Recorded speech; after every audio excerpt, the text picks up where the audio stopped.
यीशु ये बातें कहकर अपने शागिर्दों के साथ कदरून के नाले के पार गया।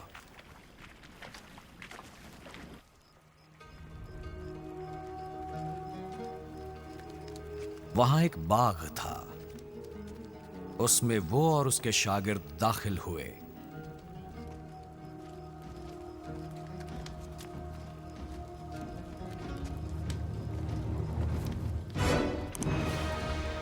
और उसका पकड़वाने वाला यहूदा भी इस जगह को जानता था, क्योंकि यीशु अक्सर अपने शागिर्दों के साथ वहां जाया करता था। बस यहूदा सिपाहियों की पलटन और सरदार काहिनों और फरीसियों से प्यादे लेकर मशालों और चरागों और हथियारों के साथ वहां आया।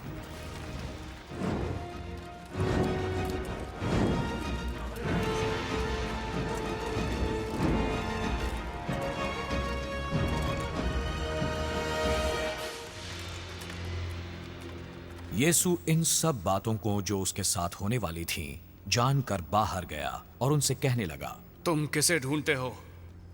यीशु नासरी को। यहूदा जो उसका पकड़वाने वाला था, जब यीशु ने उनसे ये कहा, मैं ही हूं, वो पीछे होकर जमीन पर गिर पड़े।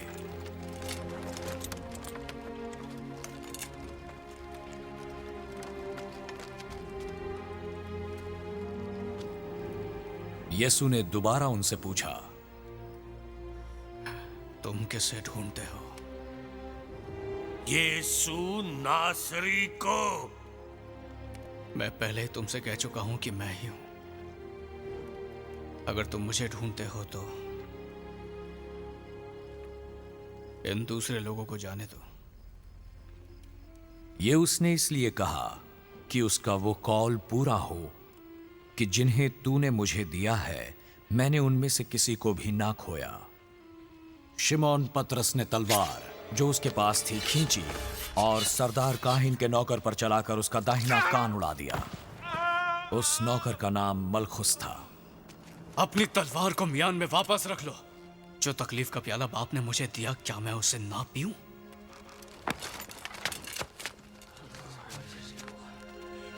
तब सिपाहियों और उनके सूबेदार और यहूदियों के प्यादों ने यीशु को गिरफ्तार कर लिया और उसे बांधकर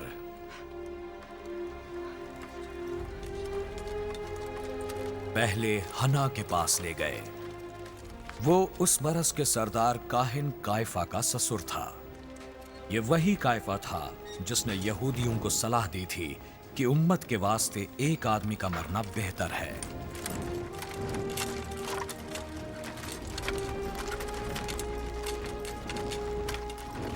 शिमोन पतरस और एक और शागिर्द यीशु के पीछे हो लिए। इस दूसरे शागिर्द के सरदार काहिन के साथ अच्छी जान पहचान थी, इसलिए वो यीशु के साथ सरदार काहिन के घर के सहन में गया, जबकि पतरस दरवाजे पर बाहर खड़ा रहा।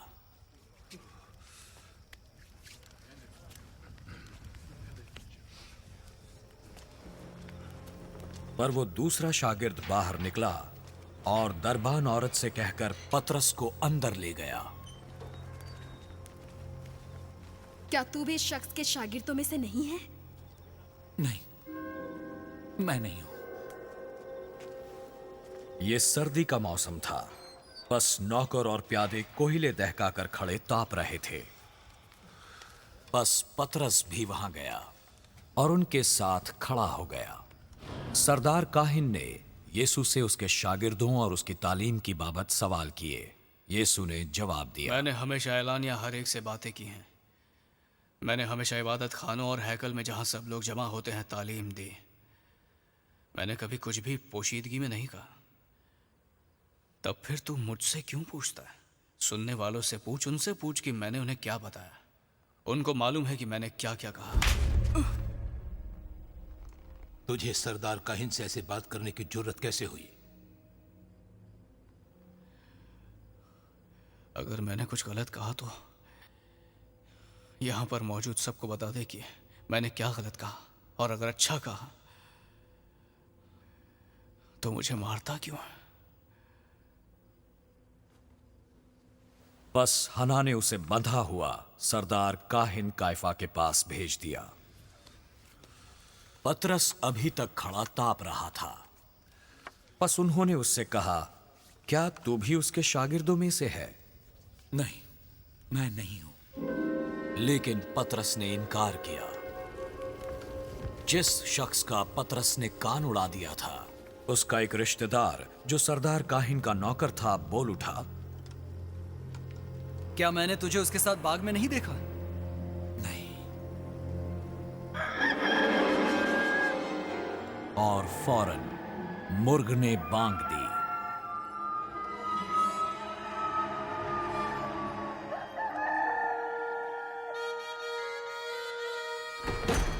सुबह सवेरे यीशु को काइफा के पास से गवर्नर के किले पर ले गए। यहूदी हाकिम खुद किले में ना गए ताकि नापाक ना हो, बल्कि फसह खा सकें। बस पिलातुस बाहर आया और उसने उनसे पूछा, तुम इस आदमी पर क्या इल्जाम लगाते हो? अगर इसने जुर्म ना किया होता तो हम इसे तेरे पास ना लाते।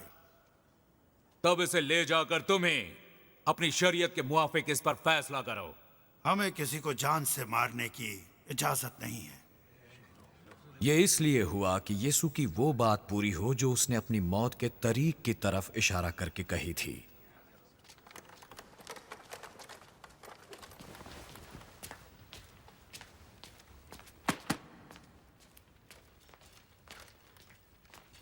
पिलातुस अपने किले में वापस गया और यीशु को बुलाया।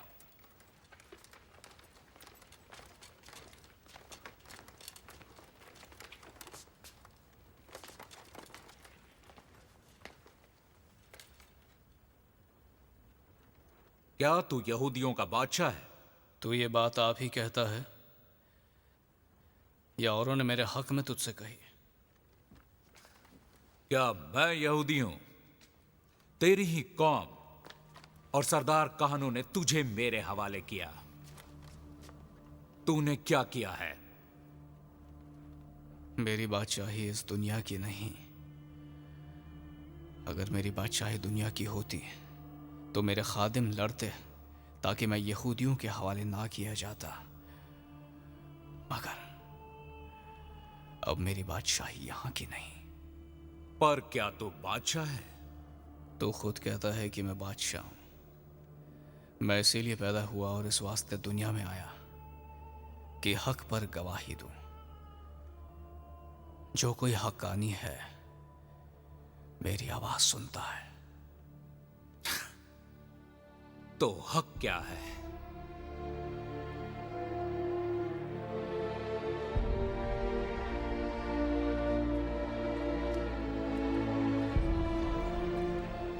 पिलातुस यहूदियों के पास फिर गया और उनसे कहा, मैंने उसमें कोई जुर्म नहीं पाया, मगर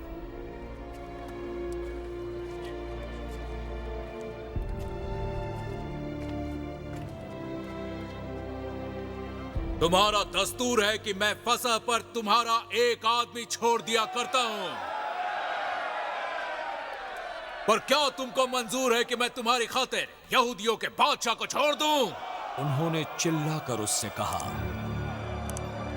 हमें बराबा दे दो, हमें बराबा दे दो, हमें बराबा दे दो, हमें बराबा दे दो। बराबा एक डाकू था।